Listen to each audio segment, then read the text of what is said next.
Oke, assalamualaikum warahmatullahi wabarakatuh. Ya kejar tayang banget nih, mumpung anak gue tidur terus nge-podcast beberapa episode gitu ya. Sorry dari Mori kalau misalkan ada suara-suara yang aneh. Bukan, itu bukan suara kentut. tuh. No, itu juga bukan suara makanan, itu suara orang ya. Lagi ngaduk semen. Gue bakal ngomong tentang gimana sih cara kita mendisiplinkan diri. Betul pemirsa? Ada banyak orang, terutama para golongan darah B yang suka menunda-nunda hal yang sebenarnya mereka nggak pengen lakuin itu ya. Hal yang menurut dia antar aja gitu. Golongan darah B, kemudian golongan darah O ya, golongan darah AB juga. Semua dong.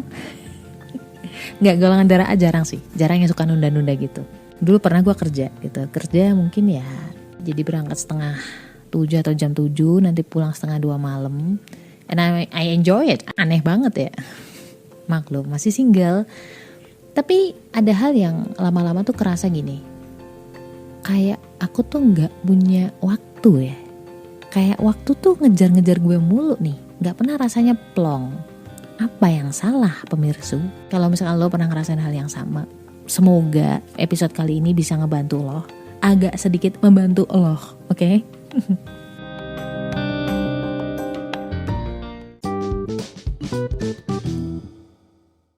Nah, sebelum ngomongin tentang mendisiplinkan diri ya, mendisiplinkan diri dari sisi psikologi Islam, aku bakal cerita. I have friends, aku punya teman, teman sepekerjaan. Sebut saja namanya Fulan. Anaknya tuh pinter, dan dia udah senior, lebih dulu di sana dibanding gue itu. Tapi ada hal yang nggak disukai oleh si bos-bos ini. Kenapa? Karena pertama dia suka telat ya, masuk jam 7:30, dia kadang-kadang masuk jam 8. Dan itu nggak ini ya, maksudnya nggak cuman sekedar telat doang, kadang masih kebanyakan ngeles. Dan yang paling nyebelin adalah alasannya atau excuse-nya itu sama gitu. Ban bocor lah, terus misalkan hujan lah, becek lah, dan lain-lain sebagainya. Kalau misalkan 1-2 kali it's fine. Tapi kalau misalkan berkali-kali gitu ya, kita kan jadi hafal ya nggak? Nggak mau curiga, tapi gimana ya? Hati tuh nggak bisa dibohongin tahu. Sekali 2 kali kebohongan masih bisa, tapi kalau misalkan berkali-kali ya ketahuan lah. Dan misalkan kayak dia ada tanggungan di suatu hari gitu, misalkan ada kewajiban di hari itu, tiba-tiba dia sick leave tuh kayak izin sakit mendadak ya. Akhirnya yang kewajibannya harusnya menjadi milik dia menjadi milik orang lain, maksudnya dilimpahin ke temennya gitu kan, senep juga nggak sih? Dan akhirnya bos-bos gue itu sampai bilang bahwa dia itu bad behavior. Ulala. So for information, orang-orang Jepang kalau misalkan udah ngasih cap labeling kayak gitu, itu susah banget ngembaliin kepercayaan mereka cuy. Bahkan teman gue tuh hampir pernah, bahkan teman gue ini tuh pernah dikasih peringatan, kalau misalkan masih kayak gini lagi, gue kembaliin loh ke meja gitu. Ke meja maksudnya tuh bukan keluar, gak ada ke lapangan lagi, gak ada bisnis trip lagi. Nah ngeri kan loh. Tapi gini ya guys, gue paham banget bos gue orang Jepang. Gue tahu justru ketika dia masih ngingetin, dia tuh masih sayang sama anak ini gitu, sama teman gue. Kalau misalkan dia nggak pernah diingetin, nggak pernah dikasih warning, itu tuh malah ujuk-ujuk dia bisa dikasih SP3 langsung dikeluarin cuy.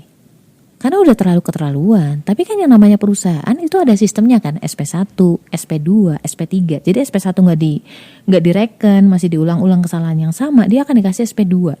Kalau SP2 masih seperti itu, surat peringatan maksudnya, ya nanti akan naik menjadi SP3. Dan itu sistem, bukan masalah sayang dan gak sayang cuy. Tetapi kalau misalkan gak diberlakukan seperti itu kan gak adil buat mereka, orang-orang yang dengan gigih bangun pagi, ke kantor, tertib ya, bertanggung jawab.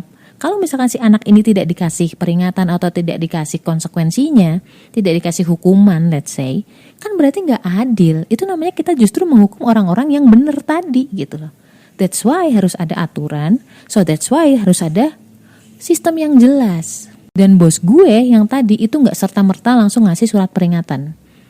Itu hanya berdasarkan verbal, diingetin gitu. Gak langsung dikasih konsekuensi, hukuman, no. Dan gue yakin banget bos gue itu peduli sama dia. Walaupun dia kadang-kadang tuh kayak benci gitu. Menurut dia tuh ribet. Padahal menurut gue di posisi yang normal gitu, ya lo sih telat mulu, makanya kalau nggak mau dihukum ya jangan telat, kan gitu ya, as simple as that gitu. Kalau misalkan lu telat tapi nggak mau dihukum, ya kasihan yang nggak telat. Itu namanya kamu nggak menghargai yang datang dengan tepat waktu, datang disiplin, tertib. Justru nggak adil. Begitu juga kita di perusahaannya Allah. Coba adzan duhur, kita makan dulu.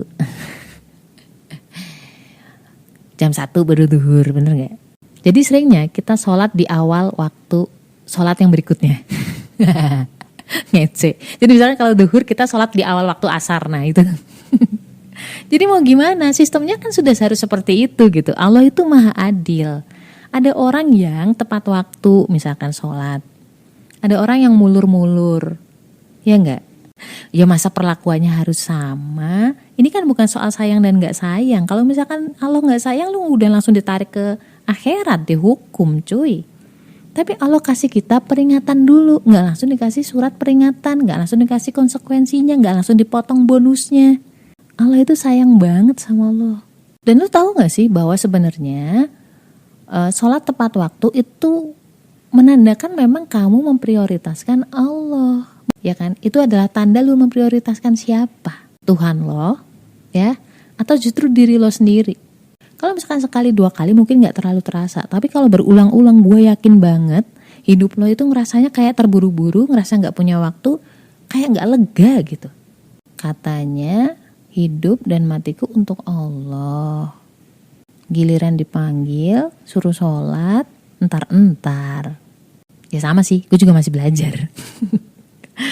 Bukan artinya gue juga lebih baik dari kalian. No, kita sama-sama belajar aja. Jadi kalau misalkan Allah udah ridho, kita sholat tepat waktu, itu tuh yang ngatur waktu tuh Allah gitu. Kita dapat berkahnya kalau menurut Ustadz kan kayak gitu ya. Hidup kita nanti rasanya akan mudah. Enteng kok, kayaknya waktu longgar ya. Kok oh ternyata baru jam segini ya gitu. So in conclusion, kalau misalkan lu pengen mendisiplinkan diri kamu, itu pertama benerin sholat dulu. Karena dari situ kita mendapat berkahnya waktu. Contoh paling gampang deh, kalau misalkan lu sholat subuh. Biasa sholat subuh tepat waktu atau minimal gak telat-telat banget. Lu telat nih ya, subuh jam 5:30. Percayalah padaku, pasti seharian itu tuh rasanya kamu uring-uringan. Ya, rasanya gak enak banget. Dan menurut penelitian nih, kalau setelah subuh lu masih tidur, itu hormon kortisol kamu atau hormon stres kamu itu dirilis lebih banyak. Makanya kenapa lu kayak uring-uringan, lu harus marah-marah, harus makan orang gitu kan. Menurut gue, ketika lu prioritasin Allah, maka Allah akan lebih prioritasin kamu lagi. Allah akan beri keberkahan gitu. Allah akan mudahkan segala urusan kamu. Enteng rasanya doa sama Allah dan kamu udah buktiin kalau kamu emang disiplin. Paling mudah ya sholat tepat waktu, udah that's it. Nanti setelahnya Allah akan aturkan itu buat kamu. Sampai kamu sendiri gak nyadar, wah ternyata hidupku lebih enak ya setelah ini gitu. So stay love and assalamualaikum warahmatullahi wabarakatuh.